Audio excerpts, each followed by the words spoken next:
Hello everyone, welcome to Shikhar Core. Today we will study constitutional design. Topic Making of Indian Constitution. आज हम पढ़ेंगे कि किस तरीके से इंडिया का कॉन्स्टिट्यूशन बनता है।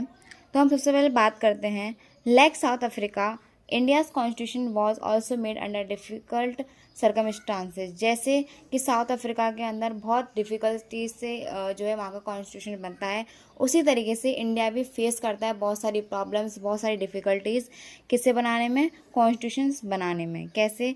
As a time of independence in 1947 the country was facing, जब इंडिपेंडेंस का टाइम था 1947 के अंदर, तो कंट्री बहुत सारी चीज़ों को फेस कर रही थी। क्या फेस कर रही थी? Partition on the basis of religion. Partition किसके बेसिस पर? रिलीजन के बेसिस पर। अब पार्टीशन कैसे? मतलब जैसे कि 1947 के अंदर इंडिया दो पार्ट्स में डिवाइड हो गया था, like first India and Pakistan के अंदर। Uncertainty about princely states joining India, और यहाँ पे जो प्रिंसली स्टेट्स थी ना, वो भी ज्वाइन करेंगे किसको? इंडिया को। अभी प्रिंसली स्टेट्स क्या होती हैं? प्रिंसली स्टेट्स का मतलब होता है ऐसे स्टेट, ऐसे रीजन्स जहाँ पर किंग का रूल होता है, जहाँ पर राजा शासन करता है, ठीक है, हेरिडिटरी रूल होता है। Violence and killing on both sides of the border, और यहाँ पे वॉयलेंस हो रहा था, बहुत सारे लोग यहाँ पे about 10 lakhs of the people की यहाँ पे जान जा चुकी थी जब पार्टीशन हो रहा था उस समय पर। Despite this problems leader try to create a constitution based on equality, freedom and justice. इतनी सारी प्रॉब्लम्स के चलते हुए भी लीडर्स ट्राई कर रहे थे कि क्या बनाया जाए, कॉन्स्टिट्यूशन बनाया जाए जो किसके बेसिस पर हो? इक्वलिटी, जिसमें इक्वल राइट्स हो सबके पास, डिस्क्रिमिनेशन ना हो, फ्रीडम हो सबके पास, आज़ादी हो, जस्टिस हो, सबको न्याय मिले। अब हम पढ़ते हैं टू पाथ ऑफ कॉन्स्टिट्यूशन। अब कॉन्स्टिट्यूशन बनाने का पाथ क्या था, देखिए। एडवांटेज इंडिया हैड, अब इंडिया के पास एडवांटेज क्या था? Unlike some countries India already had many ideas ready about democracy. India ना सब कंट्री से डिफरेंट था। कैसे डिफरेंट था? क्योंकि इंडिया के पास ना कई सारे आइडियाज़ थे कैसे उसको डेमोक्रेसी बनानी है अपनी कंट्री के अंदर। क्यों? क्योंकि इतने सारी कंट्रीज़ में इंडियाज़ ने इतनी सारी चीज़ें देखी, तो उससे ना इंडियाज़ के जो लीडर्स थे ना, उनको आइडिया मिल चुका था कि हमें अपने देश के लिए किस तरह का कॉन्स्टिट्यूशन, किस तरह की डेमोक्रेसी बनानी है। Example, leaders like Jawaharlal Nehru and others had been discussing for years what kind of country India should be। जैसे लीडर्स जैसे कि जवाहरलाल नेहरू और भी कई सारे लीडर्स थे जिन्होंने डिस्कस किया कई सालों तक कि कैसे जो है इंडिया कंट्री होनी चाहिए, ठीक है। Early efforts before independence, independence से पहले के जो एफर्ट्स क्या थे कि 1928 में क्या होता है, मोतीलाल नेहरू जी की रिपोर्ट आती है। ये क्या था? First attempt to write a constitution. इन्होंने फर्स्ट अटेम्प्ट किया था, किसका अटेम्प्ट? कॉन्स्टिट्यूशन बनाने का, ठीक है। It suggested fundamental rights and a democratic system. इन्होंने सजेस्ट किया फंडामेंटल राइट्स को और एक डेमोक्रेटिक सिस्टम को, किस तरह की फंडामेंटल राइट्स होने चाहिए और किस तरह का डेमोक्रेटिक सिस्टम होना चाहिए।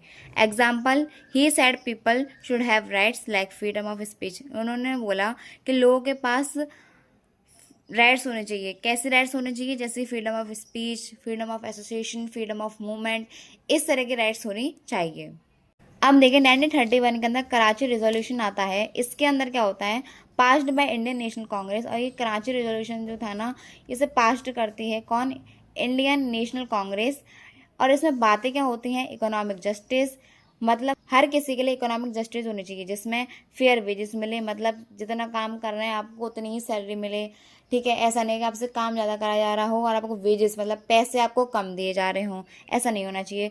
नो एक्सप्लॉयटेशन, एक्सप्लॉयटेशन नहीं होना चाहिए, किसी का भी शोषण नहीं होना चाहिए। पॉलिटिकल राइट्स होनी चाहिए, मतलब फ्रीडम होनी चाहिए, इक्वलिटी होनी चाहिए, राइट टू वोट होना चाहिए, इस तरह की चीज़ें होनी चाहिए। Experience from British rules. अब ब्रिटिश रूल से क्या एक्सपीरियंस मिला? British introduce some laws and institutions. British ने इंट्रोड्यूस किया कुछ लॉज और कुछ इंस्टीट्यूशन। कैसे? तो गवर्नमेंट ऑफ इंडिया एक्ट आता है 1935 के अंदर, जिसमें क्या चीज़ आती है? जो ब्रिटिशर्स होते हैं ना, वो gave experience of running government. वो एक्सपीरियंस देते हैं किसको? लीडर्स को, किस तरीके से आपको गवर्नमेंट चलानी है। और इसमें इंट्रोड्यूस करते हैं वो इलेक्शंस को एंड प्रोविंशियल गवर्नमेंट को। अब इलेक्शंस तो आपको पता ही है। अभी प्रोविंशियल गवर्नमेंट क्या होती है? प्रोविंशियल गवर्नमेंट होती है प्रोविंस की गवर्नमेंट। अभी प्रोविंस क्या होता है? प्रोविंस कहते थे स्टेट को, हर स्टेट की गवर्नमेंट होनी चाहिए। Example, in 1937 elections Indians formed government in provinces so they learn how to govern. अब देखिए 1937 में हर प्रोविंशियल रीजन में क्या होते हैं, इलेक्शंस होते हैं। मतलब हर प्रोविंस की अपनी गवर्नमेंट होती है। प्रोविंस का मतलब अपनी हर स्टेट की गवर्नमेंट होती है, जिससे कि जो कंट्री है ना इजीली गवर्न हो सके।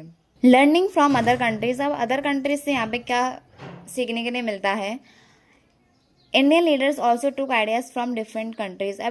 अब जो इंडिया के जो लीडर्स थे ना, उन्होंने आइडियाज़ अलग अलग कंट्रीज से भी लिए। जैसे कि ब्रिटेन से उन्होंने पार्लियामेंट्री सिस्टम लिया, किस तरीके का पार्लियामेंट्री सिस्टम होना चाहिए इंडिया के अंदर। यूएसए से उन्होंने फंडामेंटल राइट्स ली। रशिया से उन्होंने idea of equality and justice, equality के आइडियाज़ और जस्टिस के आइडियाज़ लिए। Example, India adopted the idea that everyone should be equal before right. जैसे कि इंडिया ने कौन सा आइडिया अडॉप्ट किया कि हर कोई इक्वल होगा, everyone should be equal before law. हर कोई लॉ के सामने इक्वल होगा, कानून की नज़रों में हर कोई इक्वल होगा। ठीक है। डिस्कशन एंड डिबेट चलती है। कैसे, leaders did not copy blindly. Leaders ने ना कोई भी चीज़ ब्लाइंडली मतलब अंधे तरीके से कॉपी नहीं कर दी कि छाप दिया बस, नहीं। They asked what is best for India. उन्होंने एक दूसरे से डिस्कस किया, पूछा कि इंडिया के लिए क्या चीज़ बढ़िया है, क्या चीज़ बेस्ट है।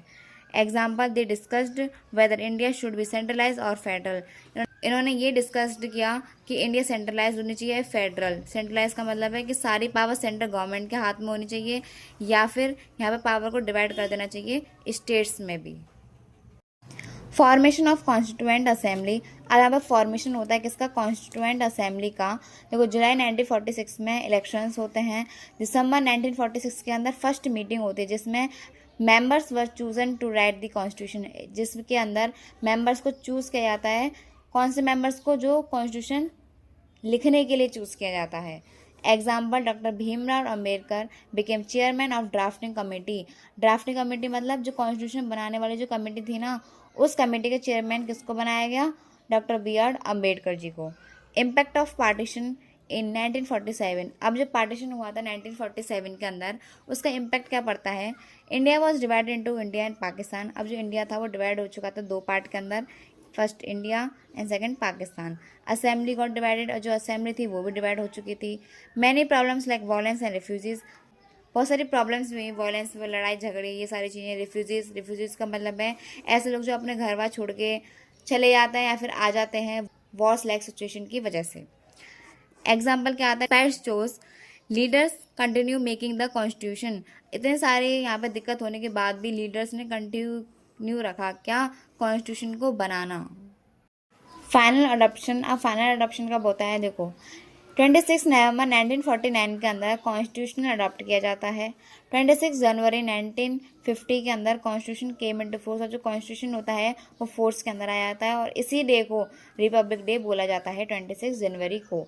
Example, India became a republic meaning people late there leaders. अब यहाँ पे इंडिया रिपब्लिक बन जाती है। रिपब्लिक का मतलब होता है कि अब जो लीडर्स हैं वो कौन चूज़ करेगा, पीपल, जनता चूज़ करेगी। ठीक है।